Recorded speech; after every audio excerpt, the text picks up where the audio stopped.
Hi hello, I am Lovely Abraham from Trivandrum. ഇന്ന് പറയാൻ പോകുന്നത് അവരെന്നെ വിളിച്ചിരുന്നു. ഒരു കോള് വന്നു രണ്ട് ദിവസം മുമ്പ്. അത് ഒരു സംഭാഷണം തുടങ്ങിയത് ഇംഗ്ലീഷിൽ തന്നെയായിരുന്നു, ഹിന്ദിയിലല്ല. ഞങ്ങൾ we are calling from TRAI, telecom regulatory authority of India. അപ്പോഴേ എനിക്ക് പിടികിട്ടി എങ്ങോട്ടാണ് ഈ കോള പോകുന്നതെന്ന്. ഞാനത് കട്ട് ചെയ്ത് കളഞ്ഞു. പക്ഷേ കുറച്ച് മണിക്കൂറുകൾക്ക് ശേഷം വീണ്ടും കോൾ വന്നു. അപ്പോൾ ഞാൻ വിചാരിച്ചെന്നാൽ ഇന്നിനി സംസാരിക്കാം, അവരോട് തന്നെ സംസാരിക്കാമല്ലോ. വീണ്ടും ഞാൻ ആ കോൾ എടുത്തപ്പോൾ അവർ നിങ്ങളുടെ മൊബൈലിൽ നിന്നും അനാവശ്യമായി ഒരുപാട് കാര്യങ്ങൾ പുറത്തേക്ക് പോയിക്കൊണ്ടിരിക്കുന്നു, അതുകൊണ്ട് you are under watch list എന്ന് പറഞ്ഞു. അപ്പോൾ ഞാൻ പ്രിപ്പയർ ചെയ്തിരുന്നുകൊണ്ട് ഞാൻ ചോദിച്ചു, how can I help you in this regard? നിങ്ങളെ ഞാൻ എങ്ങനെ സഹായിക്കണം എന്ന് ചോദിച്ചു. കാരണം നമ്മുടെ മൊബൈലിലൊക്കെ എന്താ ഉള്ളതെന്നുള്ള കാര്യമൊക്കെ നമ്മൾ അറിയാം. നമ്മൾ അനാവശ്യമായ ഒരു കാര്യത്തിനും അനാവശ്യമായ കോളുകളോ അല്ലെങ്കിൽ അനാവശ്യമായ ഒന്നിനും മൊബൈൽ ഉപയോഗിക്കാറില്ല. ഞാൻ ട്രേഡ് ചെയ്യാൻ ഉപയോഗിക്കും, പിന്നെ അത്യാവശ്യം എൻ്റെ അടുത്ത സുഹൃത്തുക്കളെയും എൻ്റെ വീട്ടുകാരെ വിളിക്കാനായിട്ട് ഉപയോഗിക്കും. അത്രയേ ഉള്ളൂ. വാട്സാപ്പും പിന്നെ ഫേസ്ബുക്കും ചെക്ക് ചെയ്യാൻ. ഇതിനകത്ത് ഇല്ലീഗലായിട്ടുള്ള ആക്ടിവിറ്റീസ് ഒന്നും അതിനകത്തില്ലെന്നുള്ള കാര്യം എനിക്ക് നന്നായിട്ട് അറിയാവുന്നതുകൊണ്ട് I continued talking with them. അപ്പോൾ അവർ പറഞ്ഞു, ഇതിൻ്റെ കണ്ടിന്യൂസ് ആയിട്ടുള്ളൊരു അവർ സംസാരിക്കുന്നതിന് വേണ്ടിയിട്ട് കുറച്ച് നമ്പേഴ്സ് ഞെക്കണമെന്ന് പറഞ്ഞു. അപ്പോൾ കസ്റ്റമർ കെയറിൻ്റെ നമ്പർ കിട്ടി, 9 ആണ്. ഞാൻ പ്രസ് ചെയ്തു. അപ്പോൾ 9 വന്നു. അപ്പോൾ കസ്റ്റമർ കെയർ അസിസ്റ്റൻ്റോ സമ്മൺ ടുക്ക് മൈ കോൾ. അങ്ങനെ അദ്ദേഹം ആരംഭിച്ചു സംഭാഷണം. അപ്പം എൻ്റെ നമ്പർ ചോദിച്ചു. അപ്പം ഞാൻ പറഞ്ഞു, നിങ്ങൾക്കറിയാമല്ലോ എൻ്റെ നമ്പർ, അതുകൊണ്ടാണല്ലോ നിങ്ങൾ വിളിച്ചു തന്നെ എന്ന് പറഞ്ഞു. അത് കഴിഞ്ഞ് അവർ പേര് ചോദിച്ചു, എൻ്റെ പേര്. ഞാൻ പറഞ്ഞു, എൻ്റെ പേര് അങ്ങനെ പറയാൻ പറ്റത്തില്ല, നിങ്ങളുടെ ഐഡൻറ്റിറ്റി ഒന്ന് തെളിയിക്ക്. അപ്പോൾ അയാളുടെ പേര് പറഞ്ഞു. അപ്പം ഞാൻ എൻ്റെ പേരൊരു കള്ളത്തരത്തിലുള്ളൊരു പേര് പറഞ്ഞു, റിയൽ നെയിം പറഞ്ഞില്ല. അപ്പോൾ അവർ എന്നോട് പറഞ്ഞു, അല്ല, this is not your correct name. അപ്പം ഞാൻ ചോദിച്ചു, അപ്പോൾ നിങ്ങൾക്ക് കറക്റ്റ് നെയിം എൻ്റെ അറിയാം, എൻ്റെ മൊബൈൽ നമ്പർ നിങ്ങൾക്കറിയാം, അതുകൊണ്ട് എന്നെ വിളിച്ചു. കറക്റ്റ് നെയിമും നിങ്ങൾക്കറിയാം, ഞാൻ തെറ്റായിട്ട് പറഞ്ഞതാണ്. അപ്പോൾ നിങ്ങൾക്ക് മനസ്സിലായി എന്താണ് എൻ്റെ യഥാർത്ഥ പേരെന്ന്. ഇനി ഒന്നും നിങ്ങൾ സംസാരിക്കരുത്. നിങ്ങൾ ഇവിടെ കേരളത്തിലുള്ള ആളുകളെ പറ്റിച്ചുകൊണ്ടിരിക്കുന്ന കാര്യം, അല്ലെങ്കിൽ ഇന്ത്യയിൽ ഉടനീളം പറ്റിച്ചുകൊണ്ടിരിക്കുന്ന എല്ലാവർക്കും അറിയാവുന്നതാണ്. മേലിൽ ഇങ്ങനെയുള്ള കോൾസ് ആരെയും വിളിക്കാൻ പാടില്ലെന്ന് പറഞ്ഞ് ഞാൻ ഒന്ന് ഷൗട്ട് ചെയ്തു. അപ്പോൾ തന്നെ അവർ ഫോൺ കട്ടാക്കുകയും ചെയ്തു. നമ്മളോട് സംസാരിക്കുമ്പോൾ നമ്മൾ ക്ലിയറായിട്ട് എക്സ്പ്രസ് ചെയ്യുക നമ്മളുടെ ആറ്റിറ്റ്യൂഡ്. അല്ല, നമ്മളുടെ പേഴ്സണൽ കാര്യങ്ങളൊന്നും ആരോടും റിവീൽ ചെയ്യേണ്ട ആവശ്യമില്ല. അൺലെസ് ഇറ്റ് ഈസ് നമ്മളുടെ ബാങ്കോ അല്ലെങ്കിൽ ഗവൺമെൻറ് അതോറിറ്റീസോ ആണെങ്കിൽ അവർ പോലും ഇങ്ങനെ ഫോൺ ചെയ്തല്ല നമ്മളോട് ചോദിക്കുന്നത്. അവർ അവരുടെ ബാങ്കിലോ ആ സ്ഥാപനത്തിലോ ചെല്ലാനായിട്ട് പറയും, അല്ലെങ്കിൽ അവരുടെ ഒഫീഷ്യൽ വെബ്സൈറ്റ് വഴി നമുക്ക്, ഉദാഹരണത്തിന് ആധാറൊക്കെ ആണെങ്കിൽ അതിൻ്റെ വെബ്സൈറ്റിലേക്ക് കയറി നമുക്ക് കാര്യങ്ങൾ ചെയ്യാൻ പറ്റും. ഒരിക്കലും ആരും തങ്ങളുടെ ഐഡൻറ്റിറ്റി റിവീൽ ചെയ്യാതിരിക്കുക, അതുവഴി നമ്മളെ ചീറ്റ് ചെയ്യാൻ നമ്മൾ തന്നെ അനുവദിക്കാതിരിക്കുക. ആ ഒരു മെസ്സേജാണ് ഇപ്പോൾ പറയാൻ വന്നത്. That is over.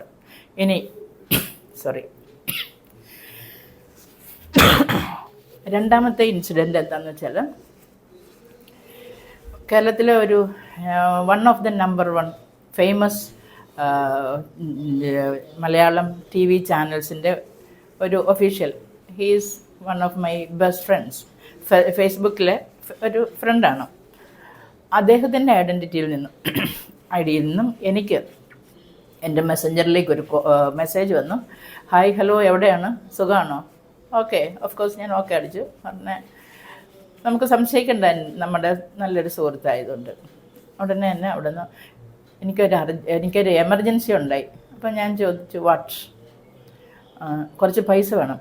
പൈസ ചോദിച്ചപ്പോൾ എനിക്ക് മനസ്സിലായി, എനിക്ക് പെട്ടെന്നൊരു തോട്ടം, ഇങ്ങനെ ഈ ഒറിജിനൽ ആൾ ഒരിക്കലും ഈസ് എ റിച്ച് ഫെലോ, നമ്മുടെ പൈസയുടെ ആവശ്യമൊന്നും ഇല്ലാത്ത ആളാണ്. അപ്പോൾ പിന്നെ എന്തുകൊണ്ടാണ് ഞാൻ ഉടനെ എനിക്ക് മെസ്സേജ് വന്ന അയാളുടെ പ്രൊഫൈലിൽ നോക്കിയപ്പോൾ 6 ഫ്രണ്ട്സേ ഉള്ളൂ. മറ്റേ അദ്ദേഹത്തിനാണെങ്കിൽ ആയിരക്കണക്കിന് ഫ്രണ്ട്സ് ഉണ്ട്. പിന്നീട് ഞാൻ ഈ ഫേക്ക് ഐ ഡിയിൽ നോക്കുമ്പം 5-6 ഫോട്ടോസ് ഉണ്ട്. അതെല്ലാം ഈ ഒറിജിനൽ ആളുടെ ഫോട്ടോസ് മാത്രമാണ് പോസ്റ്റ് ചെയ്തിരിക്കുന്നത്. വേറെ നോ മോർ പോസ്റ്റിങ്സ്. അപ്പോഴും എനിക്ക് മനസ്സിലായി ഇത് ഫേക്ക് ആയിരിക്കുന്നു. ഓക്കെ, അവനെ ഒന്ന് കളിപ്പിക്കാമെന്ന് വിചാരിച്ചു. ഞാൻ ചോദിച്ചു എന്താണ് കാര്യം, വാട്ട് ഈസ് യുവർ പ്രോബ്ലം?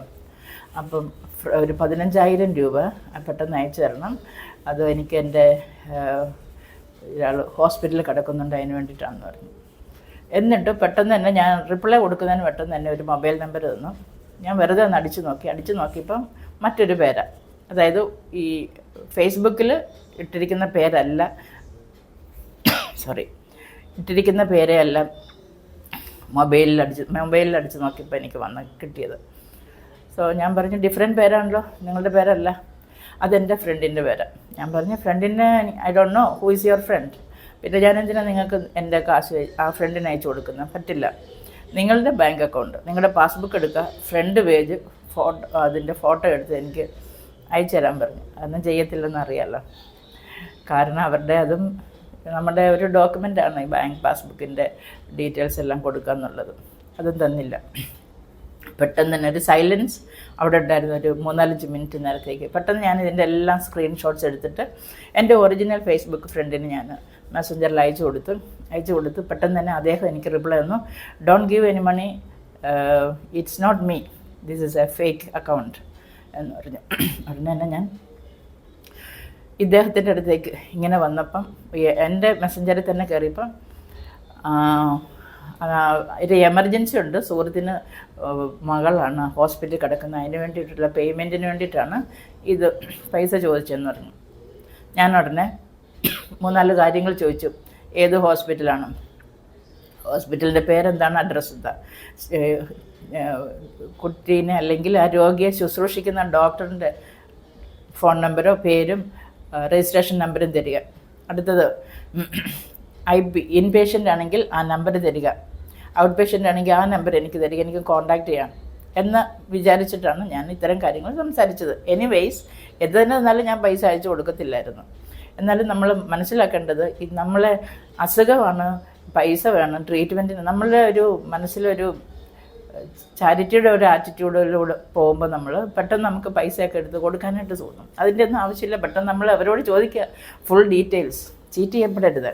ഇത്രയും ഡീറ്റെയിൽസ് തന്നു കഴിഞ്ഞാൽ നമുക്ക് ആ ഹോസ്പിറ്റലിലൊന്ന് കൗണ്ടർ ചെക്ക് ചെയ്യാൻ വിളിക്കാൻ സാധിക്കും. അവിടെ ഇങ്ങനെ ഒരു പേഷ്യൻ്റ് ഉണ്ടോ, അതിൻ്റെ അസുഖം എന്താണ്, ആരാ ട്രീറ്റ് ചെയ്യുന്നത്, അതൊക്കെ ഒന്ന് കൺഫേം ചെയ്യാം. അഥവാ നിങ്ങൾക്ക് പൈസ കൊടുക്കണമെന്നുണ്ടെങ്കിൽ അത് ട്രൂത്ത്ഫുള്ളാണ് എന്ന് മനസ്സിലാക്കിയതിന് ശേഷം കാശ് അയച്ചു കൊടുക്കുക. അല്ലെങ്കിൽ ഇതൊന്നും എൻ്റർടൈൻ ചെയ്യേണ്ട ആവശ്യമില്ല. എന്തായാലും എൻ്റെ ഈ കഥയിൽ, ഒറിജിനൽ കഥയിൽ സ്റ്റോറി ഇപ്പോൾ തീരുകയാണ്. ഞാൻ വീണ്ടും അങ്ങോട്ട് നോക്കിയപ്പോൾ മെസ്സഞ്ചറിൽ എനിക്ക് കോണ്ടാക്ട് ചെയ്യാൻ പറ്റുന്നില്ല. അത് അവൻ ഡിസപ്പിയർ ചെയ്തു. ഫേസ്ബുക്കിൻ്റെ പ്രൊഫൈലിലേക്ക് ചെന്നപ്പം അതും I cannot connect, it cannot be connected എന്നൊരു മെസ്സേജ് വന്നു. സോ മനസ്സിലായത് ഇതൊരു ഫേക്ക് ആയിരുന്നു എന്ന്. മീൻ ടൈം എൻ്റെ ഒറിജിനൽ ഫ്രണ്ട് അദ്ദേഹത്തിൻ്റെ ഫേസ്ബുക്ക് പേജിൽ തന്നെ ഞാൻ അയച്ചു കൊടുത്ത സ്ക്രീൻഷോട്ടൊക്കെ കൊടുത്തിട്ട് പറഞ്ഞു എൻ്റെ പേരിൽ ഇങ്ങനെ പൈസ ചോദിച്ചുകൊണ്ട് ആളുകൾ വരുന്നുണ്ട്, ഫേക്ക് അക്കൗണ്ട്, അതിന് റെസ്പോണ്ട് ചെയ്യരുത് പോസിറ്റീവായിട്ടൊന്നും പറഞ്ഞു. So this is what has happened within 2-3 days time. അതുകൊണ്ട് ഞാൻ ഇതിപ്പോൾ പറഞ്ഞത് വന്നിട്ടുണ്ടാവും നിങ്ങൾക്ക് എല്ലാവർക്കും. ഞാൻ എല്ലായ്പ്പോഴും പറയുന്ന പോലെ നമ്മളുടെ ഒരു ഡീറ്റെയിൽസും നമുക്ക് അറിഞ്ഞുകൂടാത്ത ആർക്കും കൊടുക്കരുത്. അറിയാവുന്നവർക്ക് പോലും കൊടുക്കണമെന്നില്ല. കൊടുക്കാതിരിക്കുക. കൊടുത്തിട്ട് രൂപ പോയി, അല്ലെങ്കിൽ നമ്മുടെ കുറച്ച് ഡാറ്റ മിസ്യൂസ് ചെയ്യപ്പെട്ടു, ഇതൊക്കെ നമ്മൾ പറയുന്നതിന് മുമ്പ് നമ്മളുടെ കയ്യിലിരിക്കുന്ന കാര്യങ്ങളൊക്കെ വേറൊരാൾക്ക് കിട്ടുന്നത് നമ്മൾ വഴിയാണെന്ന് നമ്മൾ മനസ്സിലാക്കുക. നമ്മളുടെ ബുദ്ധി ഉപയോഗിക്കുക. ബുദ്ധി ഉപയോഗിച്ചിട്ട് ഇങ്ങനെയുള്ള ഒരു കാര്യം എൻ്റർടൈൻ ചെയ്യാതിരിക്കുക. അതുപോലെ തന്നെ ഷെയർ മാർക്കറ്റുമായിട്ട് റിലേറ്റ് ചെയ്ത് ഒരുപാട് കാര്യങ്ങൾ ഇങ്ങനെ പൈസ നഷ്ടപ്പെടുന്ന അറിയാഞ്ഞുകൂടാത്ത ആൾക്കാർക്ക് വേണ്ടി പൈസ അയച്ചു കൊടുത്തിട്ട് നഷ്ടപ്പെടുന്ന കഥയുണ്ട്. അതിൻ്റെ ഇമ്പോർട്ടൻസ് ഞാൻ അടുത്ത വീഡിയോയിൽ ഇടുന്നുണ്ട്. ഇപ്പോൾ തൽക്കാലം ഇത് മതി. എല്ലാവരും വിജിലൻ്റ് ആയിരിക്കുക. ഇത് ഞാൻ പലവട്ടം പറയുന്നത്, പല പ്രാവശ്യം ഒരു കാര്യം പറയുമ്പം നമ്മൾ കേട്ട് അവിടെ ഇങ്ങനെ ഒരു സ്ട്രേഞ്ചർ നമ്മളെ ഫോൺ ചെയ്യുമ്പോൾ നമുക്ക് പെട്ടെന്ന് മനസ്സിലാകും ഇതൊരു ഫേക്ക് കോളാണ്. അതുകൊണ്ടാണ് ഞാൻ വീണ്ടും പറയുന്നത്, ഒരിക്കലും നമ്മൾ ഇങ്ങനെയുള്ള കോൾസ് എൻ്റർടൈൻ ചെയ്യാതിരിക്കുക. So it's over for today. I am Lovely Abraham signing off. Have a nice time. By.